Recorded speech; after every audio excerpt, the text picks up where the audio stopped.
যারা যারা long distance bike touring করো তাদের ক্ষেত্রে এই ভিডিওটা খুব ইম্পর্টেন্ট হতে চলেছে ভাইরা, নিজেদের বাইকার বন্ধুদের সাথে অবশ্যই শেয়ার করবে। আমরা যারা লং ডিস্টেন্স বাইক ট্যুরিং করি তাদের কাছে একটা অনেক বড় চ্যালেঞ্জ হলো হেলমেট ক্লিন করা। আজকের এই ভিডিওতে আমি তোমাদের দেখাবো তোমরা কিভাবে নিজেদের হেলমেট ক্লিন করতে পারবে। সেটা ক্লিন করার জন্য তোমরা কি কি প্রোডাক্ট ইউজ করবে।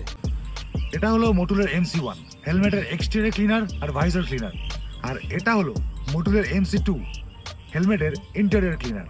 এই দুটো প্রোডাক্ট ইউজ করেই কিন্তু আমি আমার হেলমেটটাকে ক্লিন করব। এছাড়া কিন্তু আরও একটা জিনিস লাগবে, একটা মাইক্রোফাইবার ক্লথ। M1টা নিয়ে এটাকে পুরো হেলমেটে ভালো করে স্প্রে করে দিই। স্প্রে করে দিলাম। এইবার না এটাকে আমি জাস্ট 30 সেকেন্ড রেখে দেবো এইভাবেই। পুরো হেলমেটটাকে খুব ভালো করে মাইক্রোফাইবার ক্লথ দিয়ে মুছে নেব।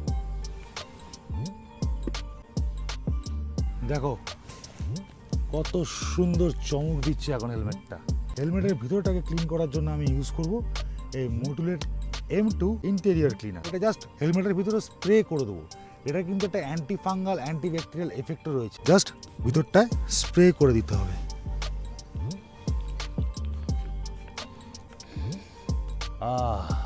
হেলমেটের ভিতরটা পুরো ফ্রেশ হয়ে যায় একদম। তো আমার হেলমেট এখন হয়ে গেছে সুপার ক্লিন, বাইরেও থেকেও আর ভিতর থেকেও। তো বন্ধুরা, তোমরাও যদি আমার মতন করে হেলমেট ক্লিন করতে চাও তাহলে অলওয়েজ চুজ মোটুলের M1 হেলমেট এক্সটেরিয়র ক্লিনার আর M2 হেলমেট ইন্টেরিয়র ক্লিনার। পাওয়া যাবে যে কোনো বাইকের দোকানে। যে তোমার রাইডার বন্ধু আছে, হেলমেট নিজের পরিষ্কার রাখতে চায়, তার সাথে তোমরা এই ভিডিওটা শেয়ার করে দিতে পারো। Thank you so much.